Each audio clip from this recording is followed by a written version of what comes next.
దేశంలో అందరికీ నమస్తే. దేశంలో ఇన్నోవేషన్స్ తగ్గినప్పుడు, సంపాదన సౌకర్యాలు తగ్గినప్పుడు, సహజంగానే ఇతర దేశాల వైపు మళ్ళుతా ఉంటారు. అట్లా అమెరికాకి వెళ్ళాం. మన మన విద్యార్థులు అమెరికా వెళ్ళిన విద్యార్థులు వేడిలేసి ఇండియాలో దింపిపోయారు విమానాశ్రయాల్లో. బాధ కలిగిస్తా ఉంది. సో, మన దేశానికి సంబంధించి అనేక మంది అనేక దేశాల్లో జీవిస్తున్న పరిస్థితిని కూడా మనం చూస్తా ఉన్నాం. ఇందులో విద్యా నిపుణులు, విద్యారంగంలో వివిధ రంగాల్లో పనిచేసేటువంటి వాళ్ళు ఉన్నారనేది ఈ సందర్భంగా తెలియజేస్తున్నాను. ముఖ్యంగా ఉన్నత విద్య కోసం వెళ్ళేవాళ్ళు కూడా ఇందులో ఉన్నారు. అయితే గందరగోళాలున్నాయి. అమెరికా, బ్రిటన్, కెనడా లాంటి దేశాల్లాగానే ఆస్ట్రేలియా కూడా ఇప్పుడు తయారైంది. భారతీయ విద్యార్థులు అటువైపు మళ్ళే పరిస్థితి ఇంకా ఇప్పుడు జర్మనీ వైపు కూడా మొగ్గుతా ఉన్నారు. సో, ఇది పరిస్థితి. సో, ఒకేడాదిలోనే ఆస్ట్రేలియా, నేపాల్, బంగ్లాదేశ్, భారత్ నుంచి వచ్చే విద్యార్థులు వీసాలను వీళ్ళు రిజెక్ట్ చేస్తున్న పరిస్థితి కూడా మనం చూస్తా ఉన్నాం. 2025 పర్మిషన్స్ ఆస్ట్రేలియా కొత్త సంవత్సరం నిష్కర్షగా తిరస్కరించినట్టుగా మనకు అర్థమవుతా ఉంది. 2026 పరిస్థితి ఏందో చూడాలి మాసాంతానికి. అంతర్జాతీయ విశ్వవిద్యాలయాలు వీసా దరఖాస్తులు తిరస్కరణ ఈ పరిస్థితి కూడా కొనసాగుతుంది. ఇది 32.5%గా ఉంది రిజెక్ట్ చేసింది. 20 ఏళ్లలో అత్యంత గరిష్ట స్థాయిలో వీసాలు రిజెక్ట్ చేసింది ఇప్పుడే అనేది మనకు అర్థమవుతోంది. లాస్ట్ ఇయర్ 15.5% తిరస్కరిస్తే ఈసారి 32.5% రిజెక్ట్ చేసినట్టుగా మనకు అర్థమవుతా ఉన్నది.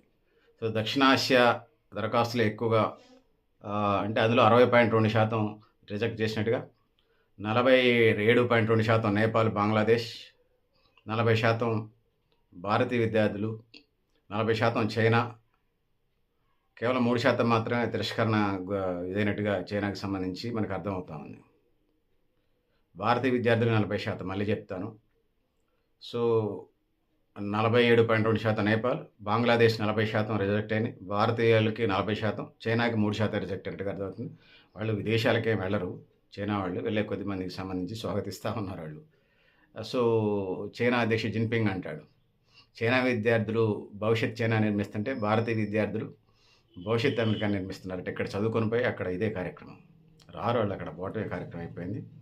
ఈ ఇండియన్ పేరెంట్స్ కూడా అట్లే ఉన్నారు. కొద్దిగా మళ్ళీ కొద్దిపాటి దేశభక్తి కూడా లేకుండా పోయింది. ఒక దశలో బీజేపీ అది విపరీతమైన మత భావజాలం అంటున్నారు కానీ స్వదేశీ ఉద్యమానికి సంబంధించి స్వాగతిస్తూ ఉన్నాం. ఆస్ట్రేలియాలో కూడా స్వదేశీ భావం మరింతగా పెరుగుతూ ఉంది. విదేశీయులు రాకతో తమకు ఇటు విద్యారంగంలోనూ అటు ఉపాధి రంగంలోనూ గడ్డుపరుస్తుందని వాళ్ళు భావిస్తున్న పరిస్థితిని కూడా మనం చూస్తూ ఉన్నాం. అందుకోసం వాళ్ళు రిస్ట్రిక్షన్స్ పెడుతున్నారు. లాస్ట్ ఇయర్ 5.68 లక్షల మంది అక్కడ పోయి ఎన్ఆర్ఐలు ఉన్నట్టుగా కనపడతా ఉంది.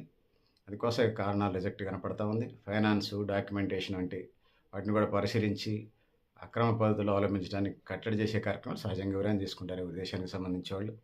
సో, ఇది పరిస్థితి. భారతదేశంలో పంజాబ్, హర్యానా, ఉత్తరప్రదేశ్, బీహార్, గుజరాత్ విద్యార్థులు ఎక్కువగా వీళ్ళకి సంబంధించి తిరస్కరిస్తున్నట్టు అర్థమవుతుంది. డంకీ రూట్లో వస్తున్నారన్న అనుమానాలు పెరిగిపోయినాయి. ఇక్కడికి వచ్చిన వాళ్ళు వీసా దుర్వినియోగం చేస్తారన్న అనుమానాలే వాళ్ళు పెరిగినాయి. మొత్తంగా వలసలు 50% కట్టడి చేయాలని చెప్పేసి ఆస్ట్రేలియా ప్రభుత్వం భావిస్తున్నట్టుగా మనకు అర్థమవుతోంది. సో, సొంత ఇళ్లున్న యజమానులు 67% ఉంటే అద్దెకునే వాళ్ళు 30% ఉన్నట్టుగా ఆ దేశానికి సంబంధించి ఉన్నది. పేయింగ్ గెస్టులుగా ఉండేందుకు ఆసక్తి చూపుతున్న ఆస్ట్రేలియా ఇంకొంత ఎక్కువగానే ఉన్నది. అందువల్లనే ఇప్పుడు అమెరికా కాదని ఇటువైపు మళ్ళుతూ ఉన్నారు. ఆస్ట్రేలియా, న్యూజిలాండ్ లాగానే ఆ తర్వాత బ్రిటన్ కూడా వీసాలు ఇదే కార్యక్రమంలో ఉంది. అమెరికా తరహాలోనే ఈ పరిస్థితులు వాళ్ళు అమలు చేస్తూ ఉన్నారు. సో, జనసాంద్రత అనుగుణంగా ఇళ్ల నిర్మాణం జరగకపోవడంతో అక్కడ ఇళ్ల సమస్య కూడా ఎక్కువైంది. జనాభా ఎక్కువ కావటం, ఇళ్ళు తక్కువ కావటం, ఆ క్లిష్ట పరిస్థితులుగా ఒక ప్రత్యేక పరిస్థితులు ఉన్నాయి. సో, వృత్తి నిపుణులు ఉన్నత కొలువులు వెళ్ళాలన్నా కూడా ఒక రకమైన పరిస్థితులు ఉన్నాయి. సో, భారతదేశంలోని కొన్ని రాష్ట్రాలు వీసాలు అడ్డదారుల్లో వస్తున్నట్టుగా ఆస్ట్రేలియా అనుమానిస్తూ ఉంది. మరి ఏమైనా ఉన్నాయా పైరవకారులకు సంబంధించి అడ్డదారులు? అంటే భారతదేశం ఎంత మాత్రాన దౌత్య కార్యాలయాలు పత్తిత్తులాగా ఉన్నాయని నేనేమన్నాను, గురిగింజలు ఉన్నాయి. సో, ఈ ఆస్ట్రేలియా నుండి చదువులు విద్యార్థులతో పాటుగా ఇతర వృత్తి నిపుణులు కూడా మనం అనుకున్నట్టుగా విద్యార్థులు వృత్తి నిపుణులే వెళ్తూ ఉంటారు. అక్కడ ఎక్కువ డబ్బులు వస్తాయని చెప్పేసి పనులు చేసేవాళ్ళు. ఇది పరిస్థితి. దేశం ఫస్ట్ అనే నినాదం, అమెరికా తరహాలోని దేశం ఫస్ట్ నినాదం సాఫ్ కింద నీరులాగా విస్తరిస్తుంది ఆస్ట్రేలియాలో కూడా. సో, ఇది ముందుకు పోవాల్సిన అవసరం అయితే ఉన్నది అని భావిస్తూ ఉంది. పార్ట్ టైం చేయడానికి లేదన్న ఆంక్షలను కూడా విధించాలని పరిశీలిస్తున్నట్టుగా ఉంది. సో, వాళ్ళకి జీతాలు తక్కువ వస్తున్నాయని చెప్పేసి సరే ఇది. సో, కొన్ని దేశాలకు సంబంధించి మానవ వనరుల కొరత ఉంది. ప్రపంచంలో పెద్ద ప్రాబ్లం లేదు. వీళ్ళకి ఎక్కువ జీతాలు కావాలా, సౌకర్యాలు కావాలా. ఆడ ఉంటుందంటే గ్రేట్, అమెరికాలో ఉంటుందంటే గ్రేట్, ఆస్ట్రేలియా గ్రేట్ అనేది చాలా దేశాలు ఉన్నాయి. వెళితే వీళ్ళు అక్కడ పెట్టుబడిదారులుగా, ఉద్యోగస్తులుగా మంచి మంచి ఉద్యోగాలు చేసుకుంటూ గోల్డెన్ లైఫ్ లీడ్ చేయొచ్చు. అట్లా కల్చర్ అట్లా అలవాటైంది. సో, పెద్దలారా, మిత్రులారా, మీరు కూడా మీ మీ అభిప్రాయాలను కామెంట్ బాక్స్‌లో అయినా తెలియజేస్తూ, నేను గరిడేపల్లి సత్యనారాయణ, న్యూ లక్ష్య ఆర్గనైజేషన్.